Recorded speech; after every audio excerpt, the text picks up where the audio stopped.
Mayor Hagan, Councillor Carlson, can you hear us? Hello. Yes, I can. Gentlemen.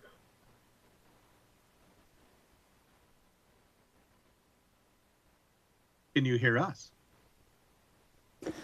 Yes, I can. Excellent.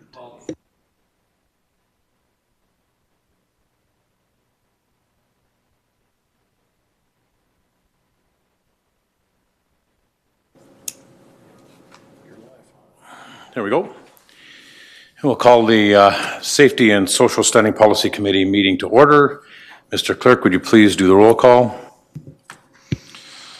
Thank you. Councillor, or Acting Mayor Campbell, pardon me.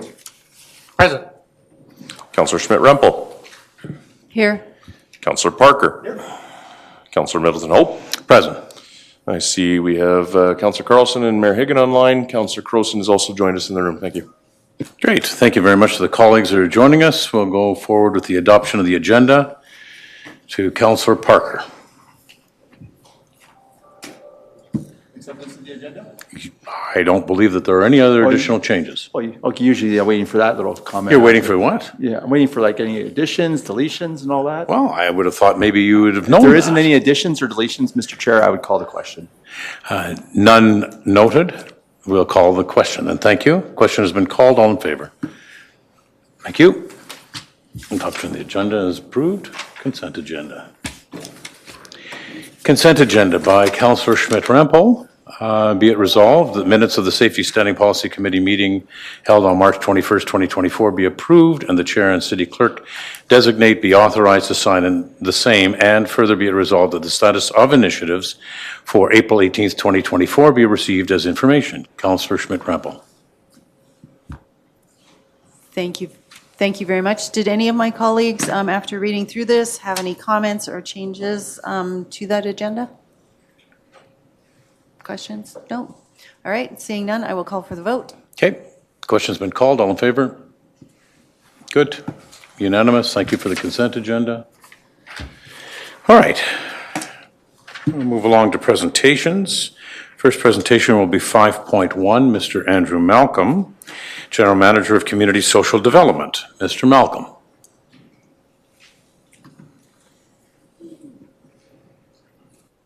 Thank you very much, members of SPC.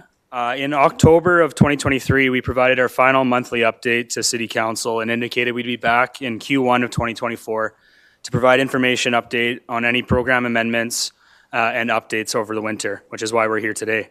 We believe our first year of encampment response was a success as we entered a space with very few best practices, large debates, and even lawsuits in other communities and other complex dynamics at play.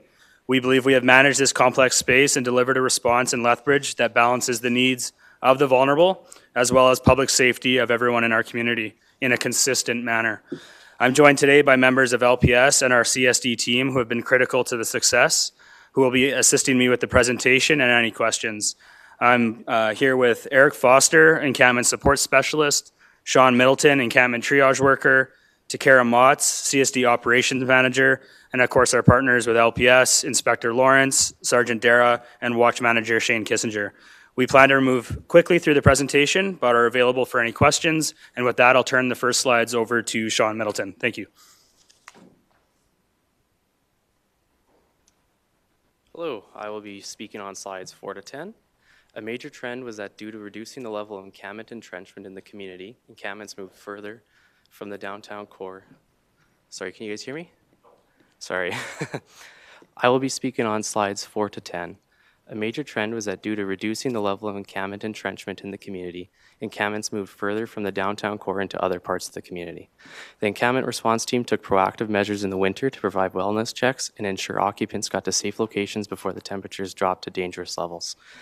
Of our 978 total public safety reports, 455 were about encampments, resulting in 256 encampments.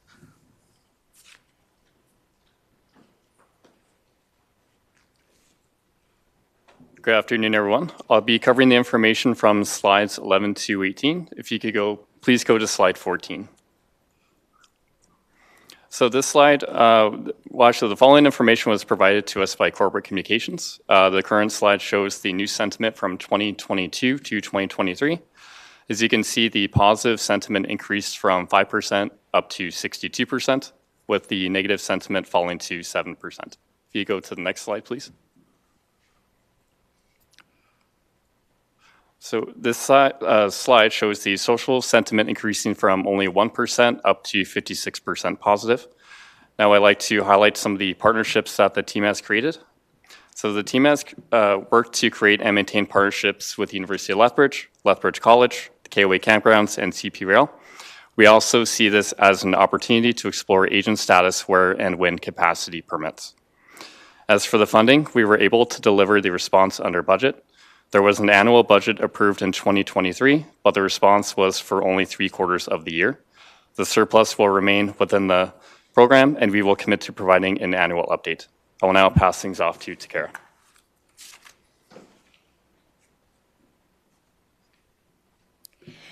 I'll be speaking on slides 19 to 21, so if you could please advance to slide 19. Outreach services are considered a key component of the encampment strategy in order to ensure that individuals residing in encampments are aware and supported in timely and appropriate access to the services they need. In previous years, outreach services were procured and contracted out to an external provider, which presented some challenges due to constraints within agreements and organizational mandates.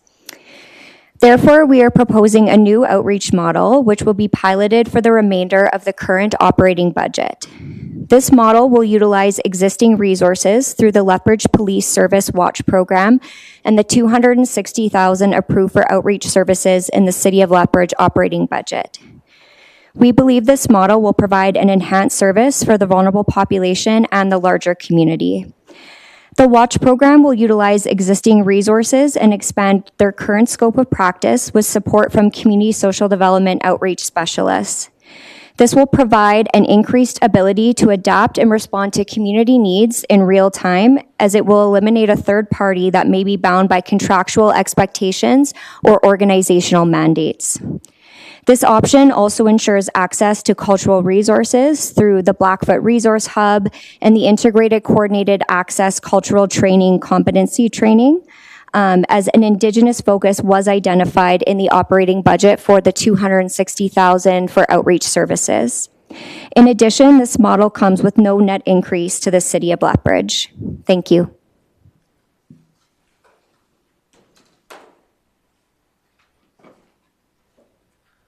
So as noted, we went very quickly through the presentation, but we're certainly available for questions, and that applies to CSD and our partners.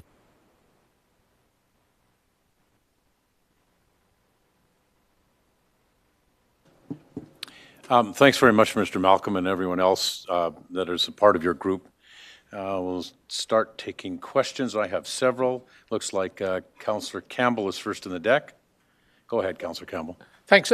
Just wondering about wanting to enhance the watch presence, and I noticed that there's 22 active volunteers. I just wonder how easy or hard is it to maintain volunteers with the watch, and are there problems with trying to maintain that level? So I'm going to defer that question to our partners with the Watch program to answer. Okay. Thanks for that question. I'll answer in a two-part. It has been more difficult, I think, in the years past getting people to volunteer, because a lot of my volunteers, some of them work in 2 or 3 jobs, and they're students as well. But in the scope of what we're discussing here today, we're talking about full-time staff that will be attending. They may or may not have a volunteer with them, but for the meantime, since this is a pilot project, I don't envision having any volunteers involved in the actual outreach component. How vital are the volunteers, though, to the success of the program? Honestly, I think when this program was envisioned, it came across as a volunteer solely based. So it's kind of has a twofold. Is volunteers are very important, and they help are able to contribute to that layer of security we have downtown by allowing them to come out with us. But primarily now, we can run this program without volunteers, but we can't run this program without my full-time staff, if that answers your question. So it is that neat hybrid that full-time staff has that role that they do well, and we allow a volunteering aspect. component as And well. finally, just a quick follow-up, I know in the past, volunteers you were hoping to recruit from, like the college and the program they have there as a means to get some volunteer hours. Are you picking from that sort of crop of people, or is it becoming more civilians that are? Yes just and no, wanting- we don't have any current agreements as far as volunteers for a practicum or anything that they have. I would say probably the majority of the people that I am getting as volunteers do want to pursue some sort of career in law enforcement. And then the other ones are just want to be involved in their community. But yeah, and it's also reflective in our last class. We had 4 watch people in our police class. So, but that is where the brunt of my volunteers come from, correct? Thank you, Mr. Chair. Thank you, Councillor Campbell. Councillor Schmidt-Rempel. Thank you very much, Chair Middleton Hope, and thank you very much, Andrew, to you and your team for this presentation. I know last year at this time, when you first came forward, I said I was very skeptical about the encampment strategy, so I'm pleased to see the progress that's been made and the progress moving forward and how things have changed. So thank you for the hard work over this past year. A few questions, though, of course, from me. Funding for the outreach is already approved under the budget initiative C11.2, and we talked about that Indigenous component. So thank you, Ms. Motz, for addressing that for me right up front. Where's the work from that Indigenous component coming from? Is that coming from this outreach team, or will that be coming from the Blood Tribe Department of Health via the shelter? So I will start the response, and then I'll have Ms. Motz come up and supplement it. So when that was originally brought forward, there was proposed in the operating budget as having 2 distinct teams, which when we actually got to thinking about it operationally created challenges. Ultimately, if you had an Indigenous response team and then a non-Indigenous response team, how would you balance the demand and send which group to which kind of call? So what we've looked at and what we proposed when we came back with the encampment strategy, which again came after that operating budget, was a desire to pursue a single outreach approach. Now, we were able last summer to include a pilot project with Blood Tribe Department of Health for a street medicine program. That went very well. However, I think it was clearly a bit of a pushing on the boundaries because it had that health component. We understand that Blood Tribe Department of Health is looking at doing that in a different way this year without our funding. So moving forward, what we would be doing is looking to integrate existing resources that we have through the Blackfoot Resource Hub and the ICA cultural training. And I'll let Ms. Mott speak to specifically about how those groups will help us roll out a culturally competent and appropriate outreach service. Okay.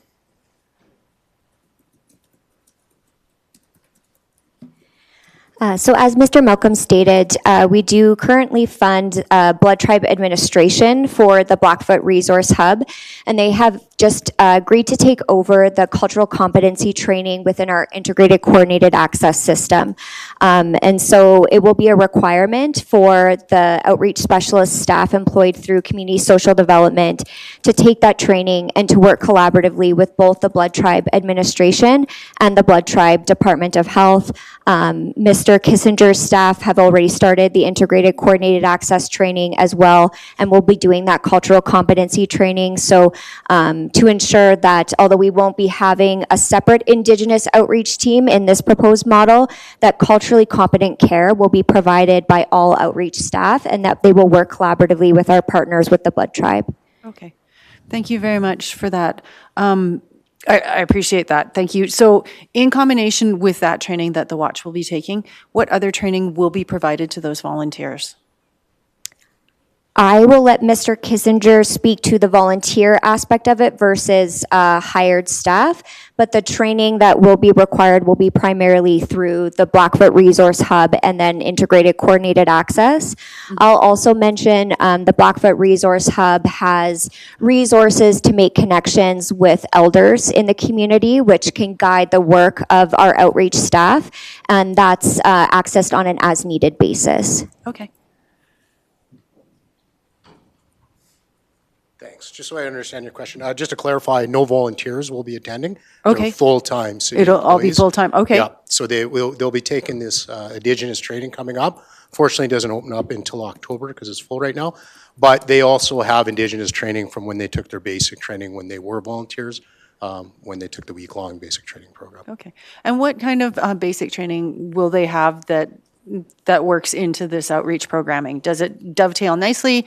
Will it just seamlessly flow into that, or is there extra training that will be expected? Well, their existing relationship with the at-risk population is going to benefit them greatly because it'll be the same individuals they're used to seeing daily on the street. Now they'll just be probably in an encampment area. And they have that relationship, and they already do a component of trying to get people help through treatment or detox or filling out those forms. We just never had the systems navigation training in the past, which we just recently took. So they will have access to level 2 and 3, the training. And then if there's any in-depth referrals or something that is time-consuming that we can handle, we will be giving it back to Andrew's people, and one of those other systems navigators will handle it. So, thanks. One of my other, I'll hop out of the queue for now and allow one of my other colleagues questions.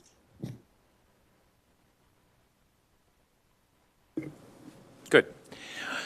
Mr. Malcolm, I have a couple of, actually I have 4 questions, but I'll do 2 and then I'll hop out of the queue.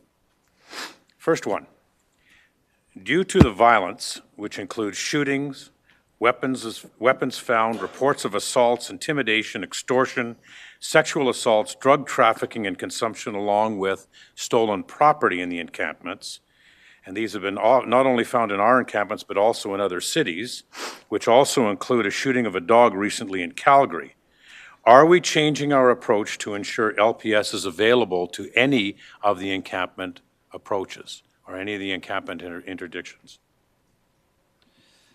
So I'll start from my perspective in that I think by us getting ahead of entrenched encampments and really not having an entrenched encampment since last summer, we haven't seen the same level of safety concern that you outlined. There's still safety concerns, don't get me wrong. But with that, at this time, we don't feel it necessary that LPS is at all of our encampment-related activities, including triaging. When we go out to triage, we begin an assessment which identifies threats, and when there are threats identified, that is when we contact LPS. LPS is part of all of our actual coordinated cleanup approaches. So when we feel that safety is needed, they are there to support us. And I can maybe defer to Sergeant Dara to come and speak a little bit more about that. But we know that when they're required, they are there to support our team. Okay. You're saying that when LPS is required, they are able to respond? Absolutely. Every time we need them there, they are there. Good. Yep. Sergeant Dara, thank you.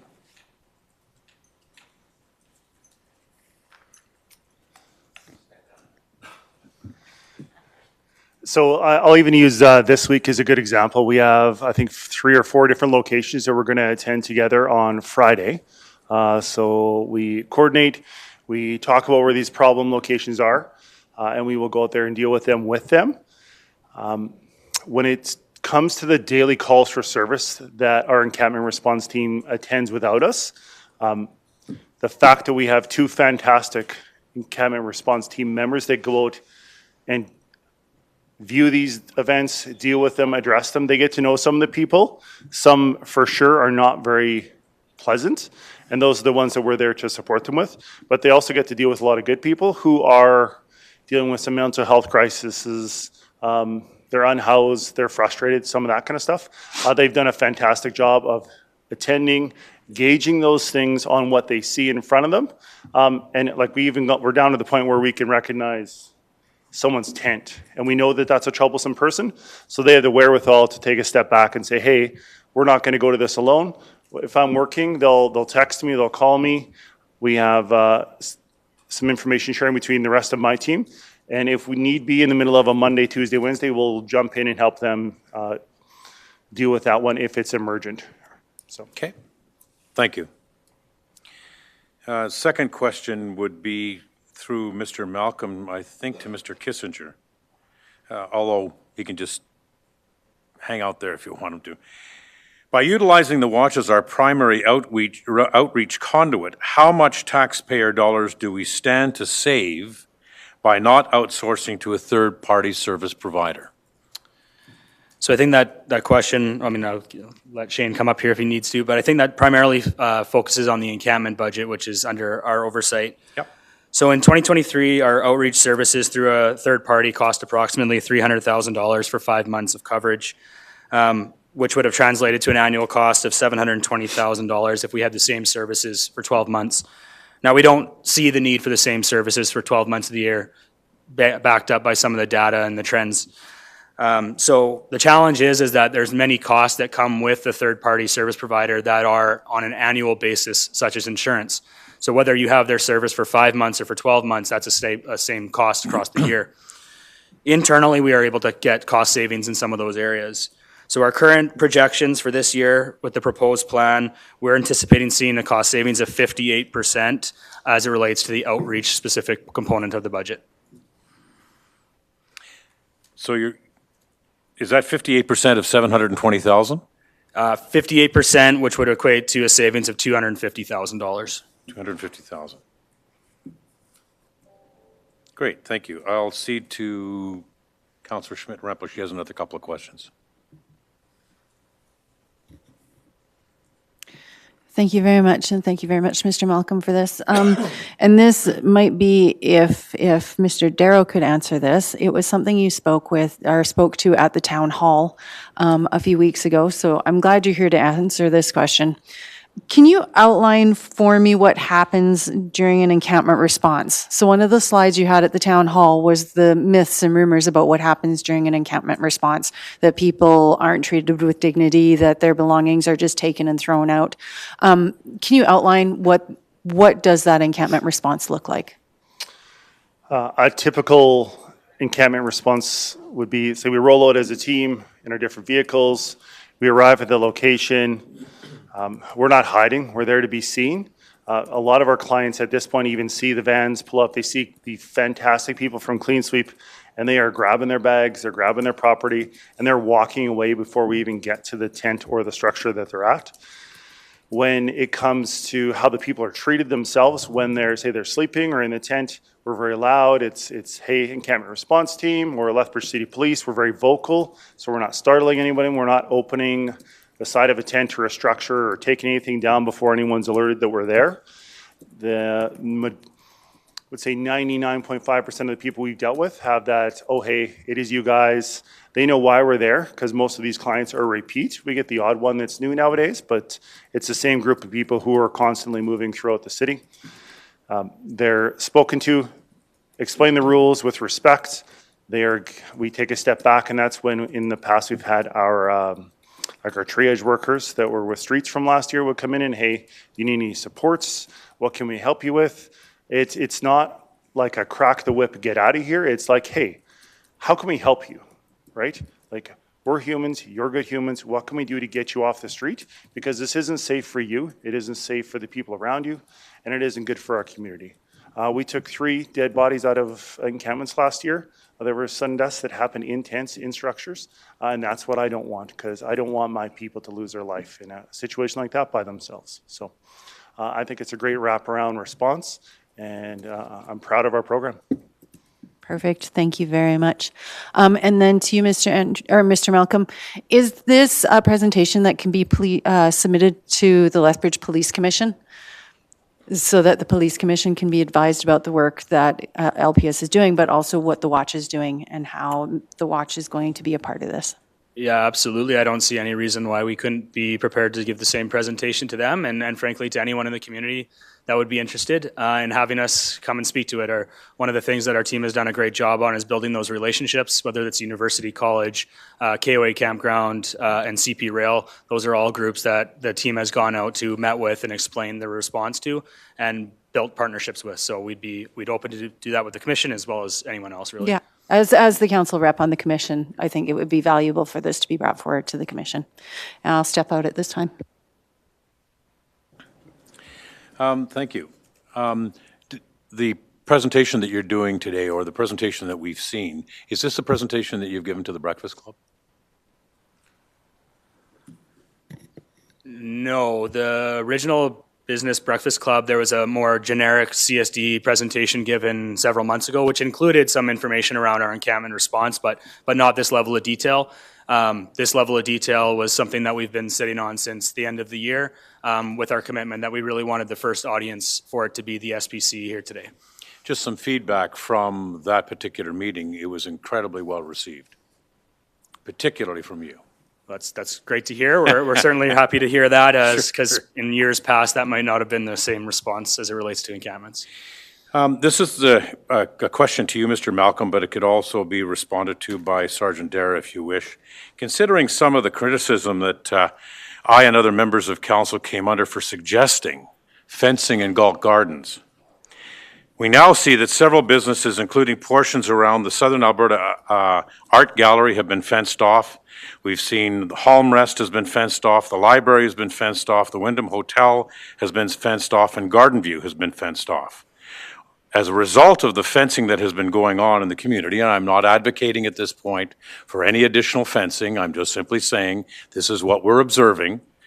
So we're observing that there's been a substantial amount of fencing that has gone up. Are we seeing as a result of this a reduction in the abnormal behaviors that we have come to observe across the city? So on at a very high level, that the fencing of private businesses is at their discretion as long as it aligns with the land use bylaw and building code type things. The small fencing that was put up on the east side of the Southern Alberta Art Gallery in Galt Gardens was specifically to close off a pretty enclosed area between a transformer and the building where a couple significant events occurred. So that was very targeted. To the point or the question around whether or not it's had an impact, I'll probably defer that to Sergeant Dara to speak to. Thank you.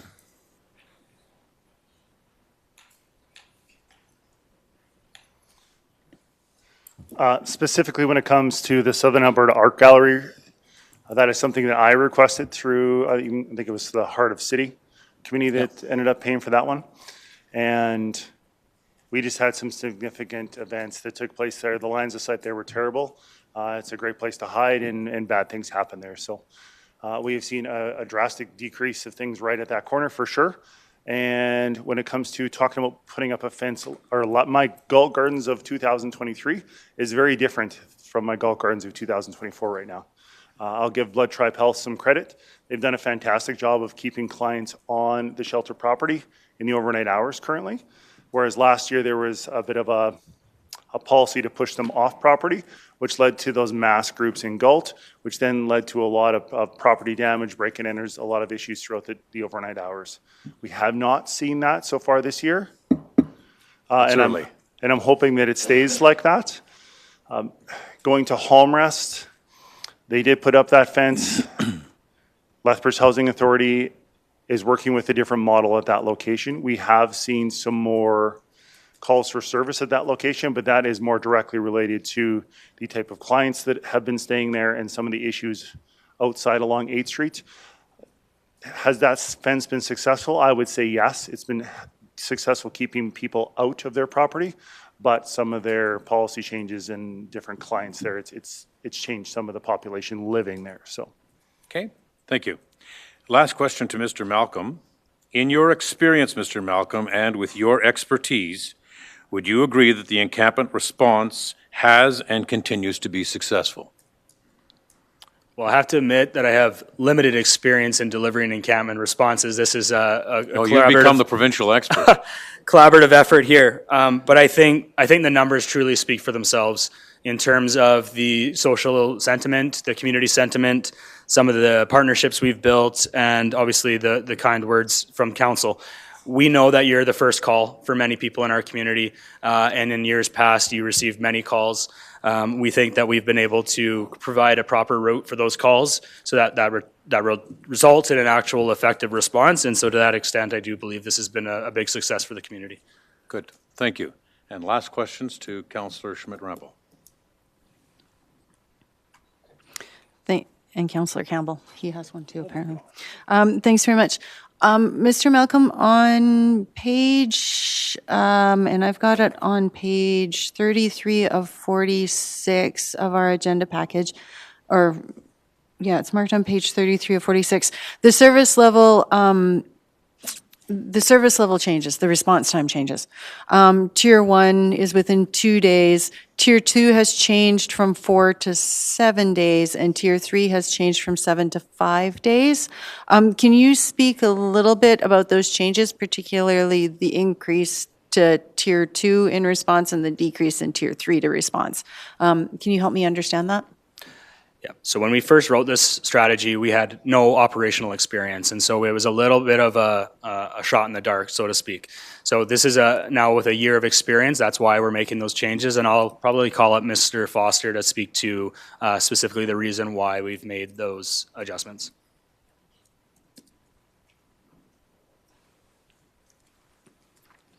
So as far as the service level changes, Tier 3, that is when it's identified that there's a health and safety risk, so we would like to address those a little bit sooner. Tier 2 is our most common that we've seen, according to our data that we've collected. So sometimes that takes a little bit longer with some of the logistics of clearing that up. Tier 1, obviously with that being the abandoned property, sometimes we can take care of that very quickly, sometimes even within a matter of hours. But our aim is to address all reports to begin that process within 2 business days. But sometimes we are able to start that process within a matter of minutes, depending on our location and when the time of day when the report is received. Okay. Okay.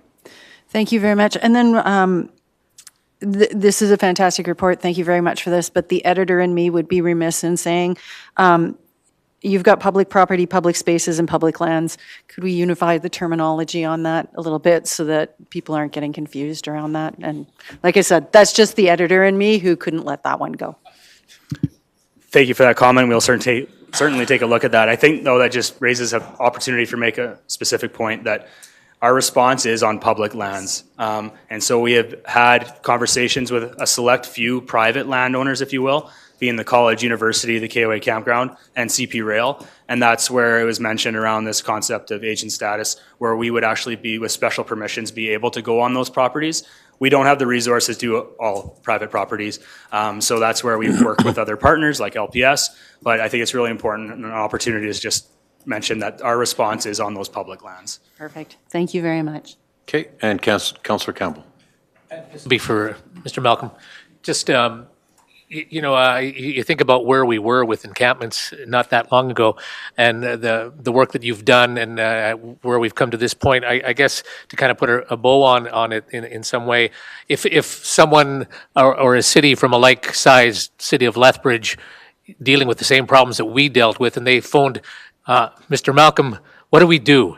What have you decided? I mean, you've been in it for a year, but what is the number one thing that you've figured out is what needed to be done?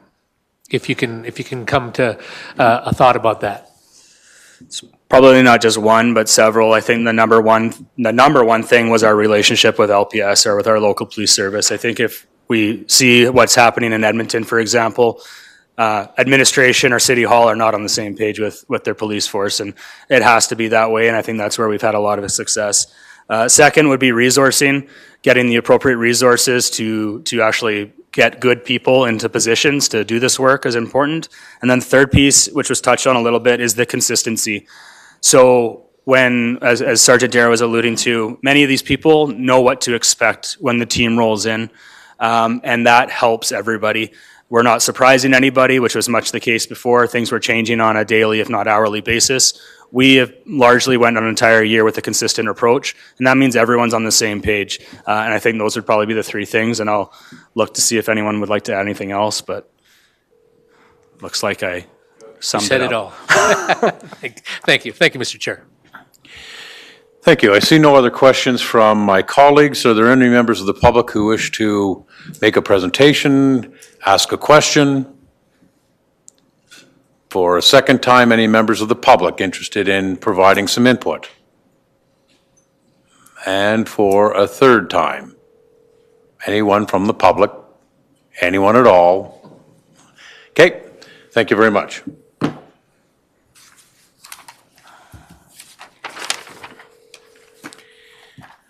We have a motion from Councillor Campbell, the Encampment Strategy 2023 Year in Review and 2024 Strategic Update. 5.1, be it resolved that the Safety and Standing Policy Committee recommend that Council approve the recommended amendments to the Encampment Strategy as provided in Attachment 2. Councillor Campbell.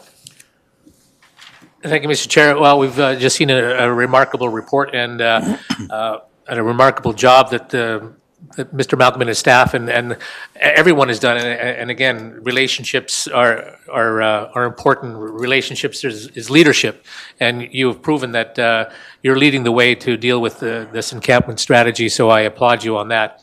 And if there's no other questions, I would ask my colleagues to call for the vote. Okay, the vote's been called. All in favor? Thank you. No opposed.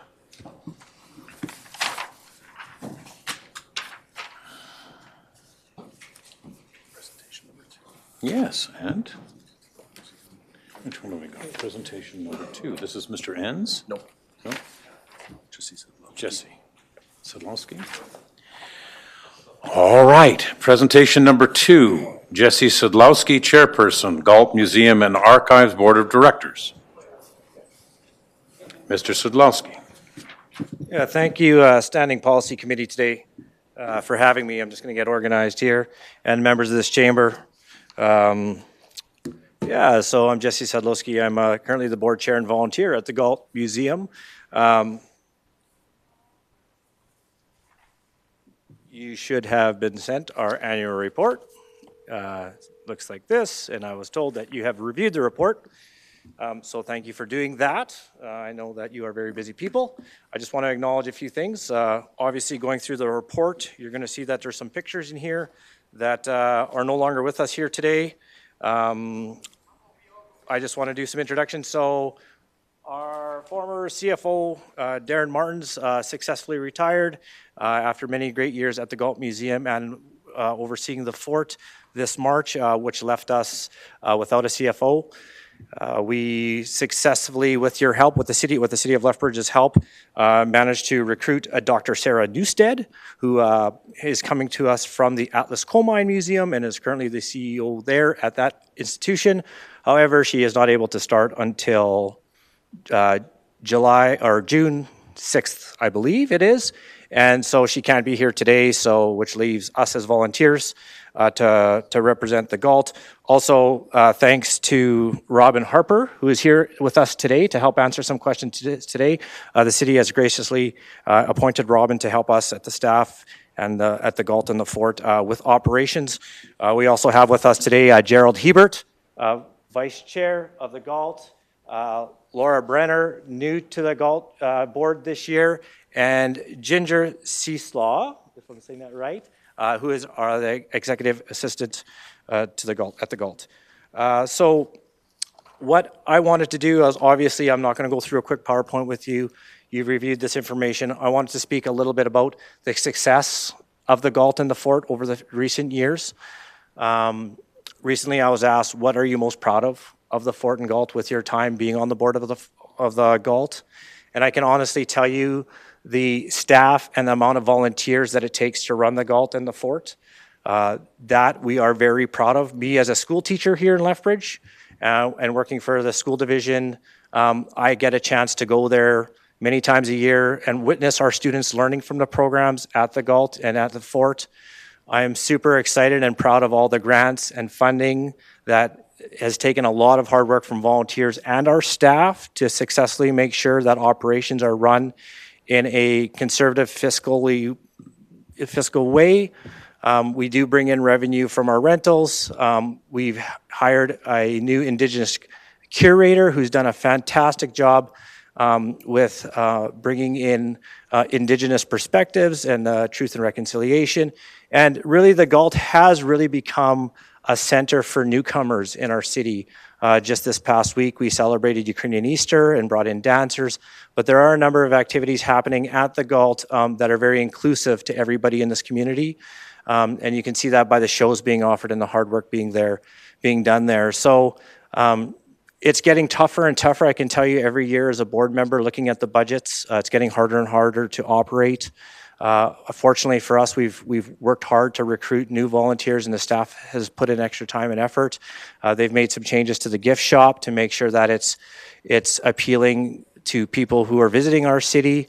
And I think under Sarah's leadership, and we will be having an event for you to meet her after a few weeks, you'll see that she is a person that is, I would consider, boots on the ground. that is excited to bring new initiatives and new changes to the Galt and to the Fort and continue the work that's being done there. But I don't have much more to say than that. I will take some questions. If I can't answer the questions for you here today, Ginger will be recording them and we will respond back to you in a timely manner. So thank you.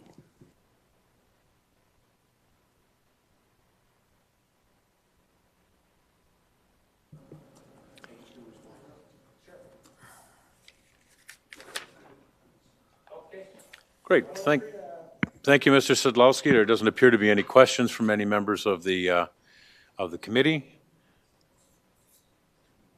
Rob, did you want to? You're good? Okay, you look good out there. Okay, well, let's leave it alone. Great. So are there any other members of the public who would like to speak on this particular public initiative? Okay, the three in the front there, you're going to have to get up at some point. I'm just telling you. No free show here. Great. Thank you very much for a second time and a third time. Thank you very much. Okay. I have a motion from Councillor Parker, 2023 Galt Museum and Archives Annual Report 5.2. Be it resolved that the Safety and Social Standing Policy Committee receive the 2023 Galt Museum and Archives Annual Report as information. Councillor Parker. Well, I just want to thank them for the report. It's very well written, and I thank you for being here as well. I think most importantly, I think we should congratulate you on a successful year. The numbers don't lie, and I would just call members of this committee to support this. Question. Thank you very much. Call the vote. All in favor?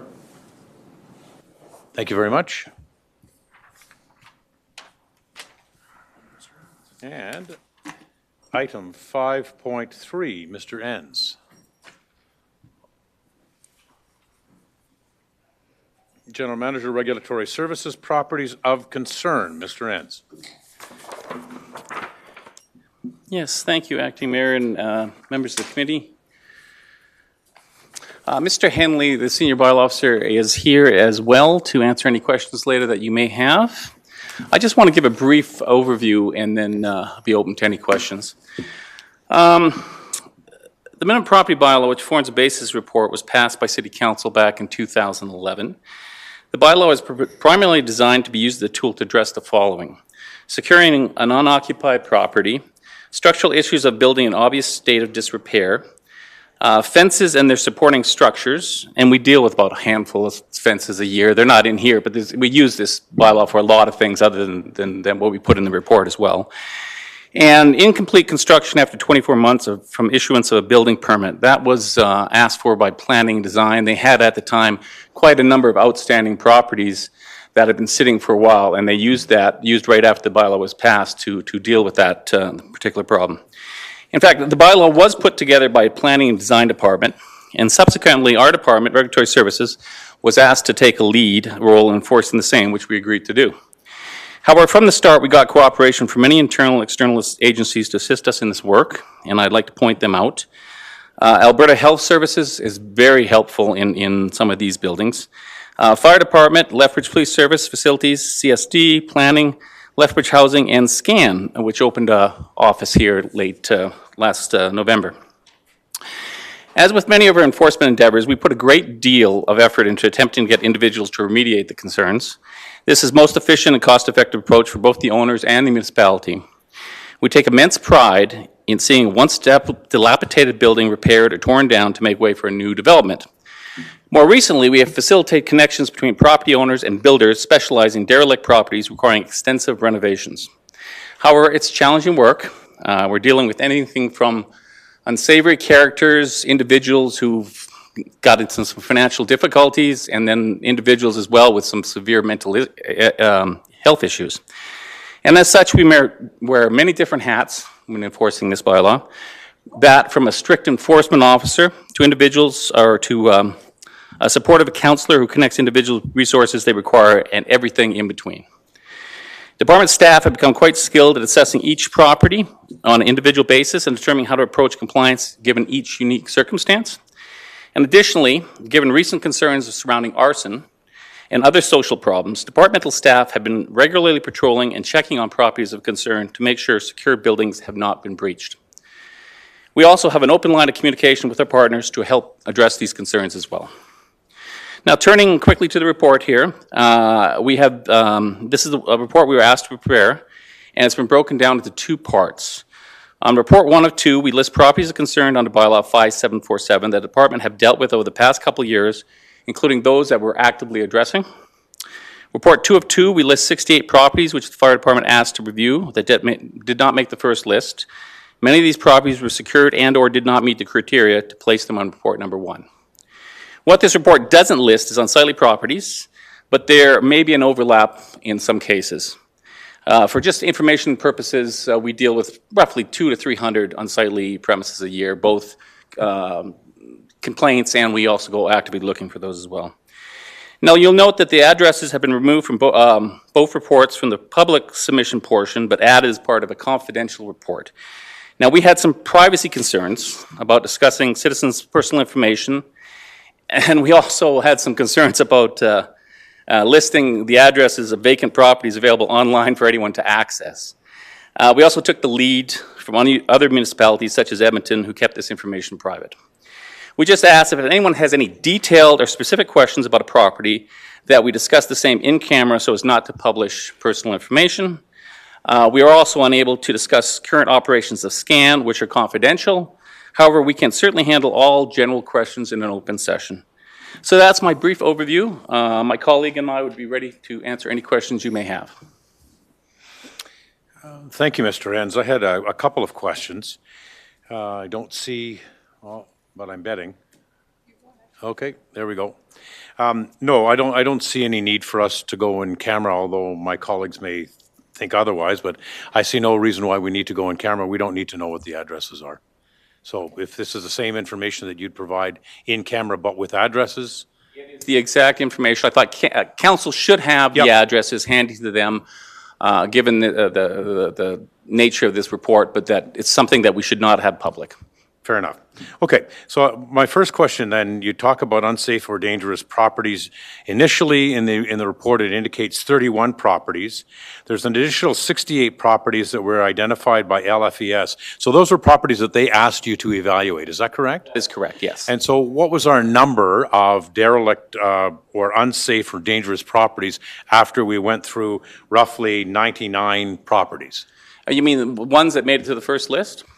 Made it to the from the fire department's to the list top 10, whatever list you want to talk about that you took action on. Well, the first list is the ones we've all, and we went back 2 years because we wanted to give council an idea of some of the other, and like I said before, we're not talking about fences and like. Council was concerned about derelict buildings that people can get into and the like. Yeah. So the 31 properties on the first goes over 2 years. Those are the ones that are more serious and more active. We've also listed in there some of our recent successes as well in terms of the last couple of years and what we did. So those are the properties that were more aligned with concerns and the like. The other properties, and some of the properties, a handful, right, of 10, 12 of the fire department ones went onto that list. But the other list of the fire department ones, where they had some concerns, it could have been anything from utilities were not in a building. They go out, as you know, to a lot of different buildings, and they see something. It may be a hoarding property, maybe something else. They had some concerns. They expressed that to us. We checked and looked at all of them to make sure they were secure or there wasn't any problems with them. And then we sat down with the fire department and went through it. And those properties were, some of them are vacant, some are not, but they're secure, and we don't have concerns about the safety of those particular buildings. So what did we end up with? And does that also include any AHS properties that might have been identified? Did we? Well, there was some also. Yeah. Go ahead, Dave. Hi there. Yeah, so certainly there's crossover. So I think the one thing that isn't identified in the report is we have partners that have very similar authorities under other legislation. And some of that legislation takes precedence over a municipal bylaw. So there are properties that are in here that I would say there's probably half a dozen to 10 that are a combination of properties that the city has regularly inspected as well as AHS. Okay, great. Second question then would be, Mr. Enns, how many of these properties have been evaluated by SCAN for criminal behavior and how many of those properties might have. And I don't need an exact number. I just want to promote the fact that we're actually working with a provincial government agency on looking at these locations. So how many have we seized any or have we had Scan seize any of these and go to court and have them demolished? Just give us a sense for what that looks like. Yeah, I think that we have to be very cautious in what we say there. When it comes to the Scan properties, we have a relationship with Scan where they reach out to the city of Lethbridge versus the other way around. Yep. So when they need access to information, if you look at between the two properties, I can confirm that there was two properties that were Scan properties at one point in time. One of them is a fully remediated property, one isn't at this time. Scan is active with other properties in the community. Excellent. And lastly, Mr. Enns, are we making efforts to work with landlords or owners of properties in these derelict conditions to try and reduce the complaints and or any of the abnormal or antisocial conduct that may be perpetrated on their properties? Yes, indeed. In fact, that's one of the key roles of our officers, is to work with the owners. Some are difficult, some are absentee property owners, some are less easy to get along with than others. But we take the situation as it comes, and we also go to extraordinary lengths to sometimes put together individuals with people that may assist them in terms of willing to renovate houses, willing to looking for property to invest in, stuff like that. So depending on the property itself, we will talk to them, we will see if we can, our main goal is to remediate the problem and repair the problem, and last thing would be to remove the property, which is the last step in this type of a situation. But we do best efforts that we can to try and get and we've had some successes, some really good successes where properties that were dilapidated have been basically rehabilitated. Historical looking properties, they don't match the list of historical looking properties, really nice properties that have been placed back onto the rolls. So we take all efforts we can to try and deal with the property owners as we find them. Good, okay, thank you. Councillor Schmidt-Rempel. Thank you very much, and thank you both very much for the presentation and for the work on this. One of the questions I have in list 2 that was identified by the Lethbridge Fire Department, why would properties that are in good condition with no issues, that are occupied and well maintained, be identified for this?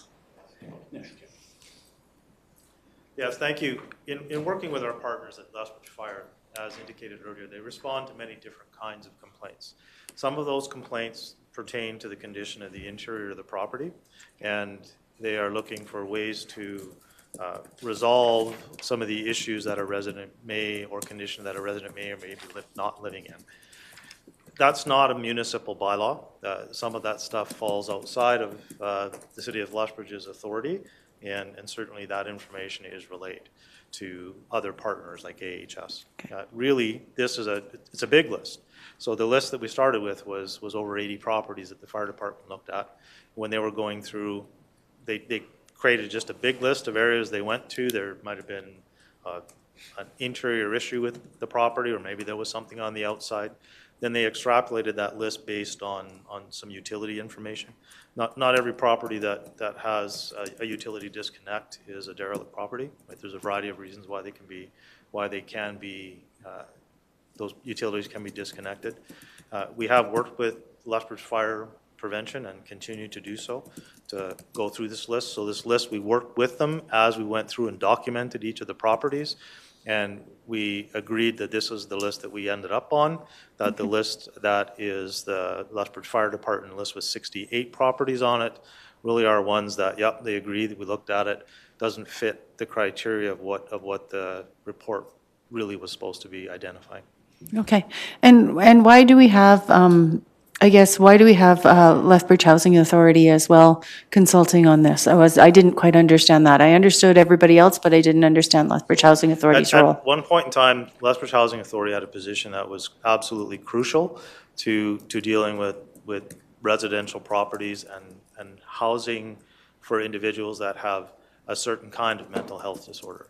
And they were a partner all the way through. Things have changed with Lethbridge Housing Authority, so that position isn't filled any longer, but it played a valuable role for both our department as well as the Lethbridge Fire Department. Okay, thank you very much for that. And then two final questions. First off, you're not requesting further resources on this, but if you could request further resources, what would those resources be?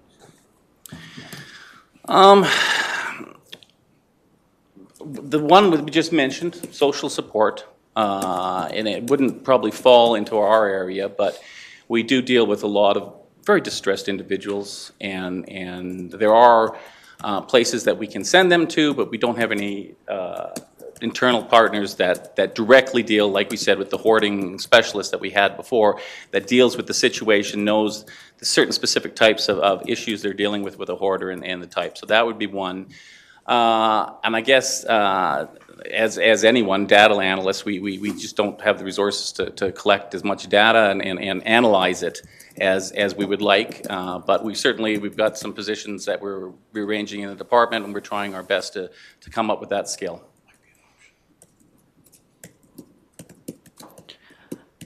I think one thing that's important is every municipality that approaches derelict properties, really the authority that they have falls under the MGA. Mm-hmm. And that authority really does allow for the recovery of any expenses incurred in the demolition. And I'll say demolition because municipalities don't renovate properties, right? We're not going to see a deficiency and say we're going to put a new roof on your property, that sort of stuff, right? So we have to take corrective action.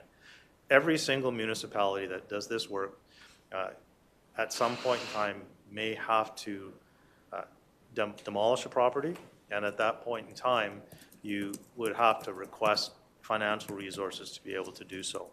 And we work very hard at making sure that we are fiscally responsible in managing these kind of complaints so that the burden of the cost of those actions are recovered to the best of their ability. So at some point in time, something may come before council where there's been an appeal or a request for significant action on a property, and at that point in time, that's the kind of support I'd be looking for. Okay, thank you. And then the last question I have is you've presented this list to us, and while the motion that we have in front of us is going to be to accept as information, where and how do we move forward on this? What would an expectation from you or recommendation from you be to move forward on what we've got in front of us? Well, first off, I would say that with humbleness, I would say that Lethbridge is more advanced in this area than, let's say, Edmonton, who's just put together a big project. And from what we can do and determine from Edmonton is they've got what they're trying to put together is an umbrella of different agencies that work together. We, since 2011, have been working with all the agencies, and we've got great cooperation from everyone. Everyone in this city, all the enforcement agencies and the like, really work well together. And so I don't believe, some of the issues, some of the concerns, and one of the concerns of the reason this came up here was because of the fires. And there was significant fires in the downtown core. And we have changed some of our process in terms of that. Before we made sure a property was secure, we might not have gone back to it in a month or two or like. Now there's certain properties in certain areas where we will do regular checks to make sure the windows are still up, whether there's fencing, the fencing's up and the like. So we have done internal process changes to try and address some of the concerns that predated this report. But I would say humbly that we, over the years, have done a fairly good job of keeping on top of this. We were given resources at the beginning of this when 2011 came in. There was resources specifically given to the department to address this particular problem, and it is high on our priority list that we do this. So, but unfortunately, you can't be around every property at every time, and some situations have occurred. where fires have happened in some unsecured buildings. So we've changed our process to try and address that particular issue. Okay. Thank you very much.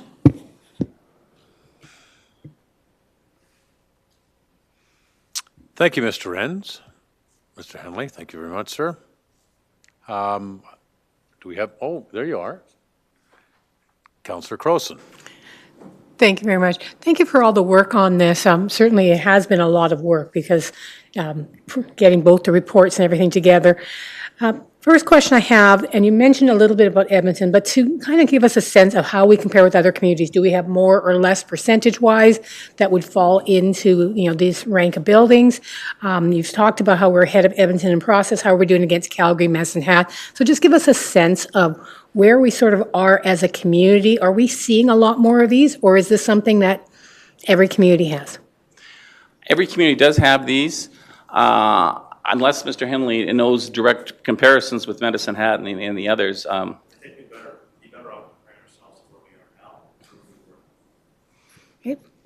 Yeah, I guess that's, we have a tough time comparing ourselves against other communities.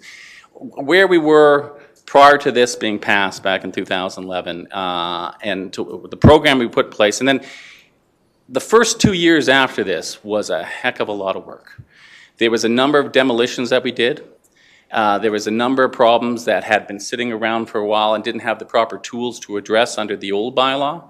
And so we put a major effort into doing that. I can't compare directly Edmonton. I've read their program. I haven't spoken to anyone in Edmonton and the like. But in reading through what they're proposing, which I'm not knocking Edmonton, it's my past hometown. It just appeared that what they were doing was putting an umbrella of different agencies together to solve the problem, because some of these problems are very difficult. And that is something we have done over the years. Some of our contacts, we fell down a little bit during COVID. We've built them back up. And I believe we are working quite well with a lot of different agencies in town. And in areas that we can address, that may be a specific issue, with the properties we go to, our partners will come in and help us with that. So I think we've done a much better job over the last number of years than we did previously. And sort of give me a summary. I'm looking at these pictures. I'm seeing more residential than commercial, but I was surprised by how many commercial and apartment buildings were on there. I'm also surprised in some ways what I'm not seeing, because we have some empty grocery stores, et cetera, which, we get concerns about but don't seem to be on the list. So give me a sense of what we're seeing there geographically, size of buildings, just kind of summarize all of that so we have a kind of a snapshot of what we're dealing with. Well, some of the buildings that you discussed, for instance, not every building that is vacant is a concern or we have worries about it. For instance, right next to us, we have an RCMP building, and that's not on the list, and it is vacant. But the windows were in place, the place is secure, there's been no, as long as I know, there's been no concerns with vandalism. The federal government will go in there and deal with any issues immediately if there's, I know we had an issue with some squatters there a while back, and they came in right away and did it. So you'll have some grocery stores, you'll have some bigger events like that that are secure and aren't a problem and weren't identified and not on the list. Most of them are residential homes. Some of them older homes, some of them have had issues before, some of them are new. The commercial properties can be, there's a couple of car washes on there that haven't since closed down. There's some bigger commercial properties, but for the most part, most of the stuff we've dealt with is not the large buildings. You want to? Okay, Mr. Henry would like to and add then to that. summarize, geography, ages of the buildings you kind of talked about. Are these rental properties? Just kind of give me a summary. Well, I think to summarize, really, what you're seeing is a summarized version of approximately 300 properties that we looked at, right? So of this 100 properties that you have pictures of, we looked at 2/3 more than that, and including commercial properties. And a big part of the report was trying to summarize and weed out properties that were, 1, secure, 2, vacant, and had somebody attending them, right? So and they are of a variety of ages. The areas that we really didn't approach was the industrial area. So we stayed predominantly in commercial versus industrial and residential, and looked at many properties. This is active. So these properties, you can see we still have a number that are in progress, which means we still have to work on these properties, and the resolution to that, every option's on the table. So when we look at every property, whatever option may be to resolve the condition of that property is on the table, and then you start taking things away. Age of the properties we didn't really consider, except for a few of them that had some special interests that I think were identified in the report. And I think you may know which ones those are. Well, but I'm curious, though, I mean, if buildings are, if it's the older buildings, there's a different approach to it. So that's why I'm trying to get a sense. It does seem like we're looking at pre-Second World War buildings primarily. So there is a different process. So when it comes to a building that is in structural disrepair, there's the safety codes that you would rely on. And that's not something that we took into consideration in this, right? So that our partners in development services haven't identified any significant deficiencies in the structural integrity of properties. And that's what you're seeing. All of these properties here have structural integrity to them. Okay, perfect. Thank you. Thank you, Councillor. Well, I would be remiss if I didn't ask His Worship or Councillor Carlson, who are online, to chime in. Councillor Carlson can always be counted on to ask a question or two. Thank you, Mr. Chair. I have no maybe I will ask one, if I can, through you to the presenters, and thanks for the information. You mentioned that there used to be a hoarding specialist, and I think you said it was Lethbridge Housing. I know that our Community and Social Development Department, and I think LSCO also worked with hoarding. Is there any sort of position or expertise in our community on hoarding anymore, or has that completely disappeared? That was a very unique position and was very helpful for us. I don't believe there is someone who specifically has the skill set for that. I mean, there's others that have mental health training and the like, but the hoarding specialist we work with them quite often on some of these matters, and it was a shame that funding went away and we lost that position. So no, I don't know of personally. There might be out there, but I don't know personally of another person that had that skill set that we relied on. Okay, and thank you for that, Mr. Enns. And I'm just wondering if that's something you should connect with our Community and Social Development Department about, because I think that was funded through FCSS, if I recall.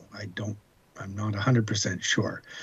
But I'm just wondering if that's something you could connect with and see if that's a need in our community. I know it was very helpful in past, so I was sad to hear that. Yeah, we were as well. No, certainly that is something we have discussions with our colleagues in CSD and others all the time. That's certainly something we can bring up and discuss with them. Well, thank you. And thank you, Mr. Chair. Certainly. And Your Worship? Thank you, Mr. Chair. You know, I did not have any questions, but Councillor Carlson triggered me a little bit there on his question regarding the hoarding specialist. Yes, that was at the Lethbridge Housing. There was a specialist there that did work, and funding was over time, if I'm not mistaken, and again, I'm just trying to remember here from being on that board, was reduced to half, and then eventually the funding was away. And you're right, Councillor Carlson, it was an amazing resource, was extremely busy. I saw before and after pictures of when this specialist that they had that this is just what she had done. It was amazing the work that was done, and how it helped those with mental health challenges, just having that hoarding specialist help them through some of these challenges that they had with hoarding. So would love to know. I don't believe it was FCSS, but I could be wrong. Regardless, whatever it is, that funding, it would be something that we should maybe look at for sure. Thanks, Mayor Higgin. I appreciate your history with that. I know that Councillor Schmidt-Rempel asked what other resources might be required. That might be something for council to consider, because I know it was a very valuable tool. Okay, thank you. Thank you. Thank you to Councillor Carlson 1.0 and 2.0.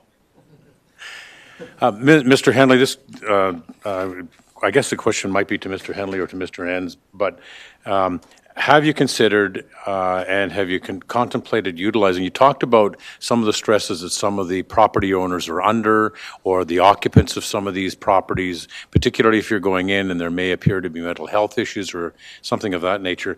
Have you contemplated utilizing LPS's victim services? Have we done? Yeah, no, I'll be honest, we haven't. Like that's, whenever we go into the properties, our first thought is Alberta Health Services, really. It's, the condition that some people live in are very significantly challenging. And right. Their ability to be able to connect people with services, I wouldn't say is unparalleled, but is certainly an asset. And it might be something that you might consider reaching out to them as you've developed a great relationship with absolutely. LPS. It might be something that you might want to consider. Yeah, absolutely. I'll make sure we have that conversation. Great. Thank you. And thank you very much for the presentation. I see no other questions. Good. Then I have a motion from Councillor Schmidt-Rempel. Properties of concern subject to minimum property standards bylaw 5747. Be it resolved that the Safety and Social Standing Policy Committee receive the properties of concern subject to minimum property standards bylaw 5747 report as information. Oh, and I guess I would be remiss if I didn't ask members of the public, thank you. You didn't mention it, but I recalled. Are there any other members of the public who wish to speak on this matter? Seeing none for a second time and a third time. All right. We'll go forward then with Councillor Schmidt-Rempel's motion. Thank you very much, and thank you both very much for coming to speak with us on this and putting the report together and answering our questions. That was some great information today. Thank you very much. If none of my colleagues have any other comments or questions at all, I will call for the vote. Vote's been called. All in favor? Thank you. And we are now adjourned. Thank you, New York. Thank you, New York. Thank you. Thank you very much.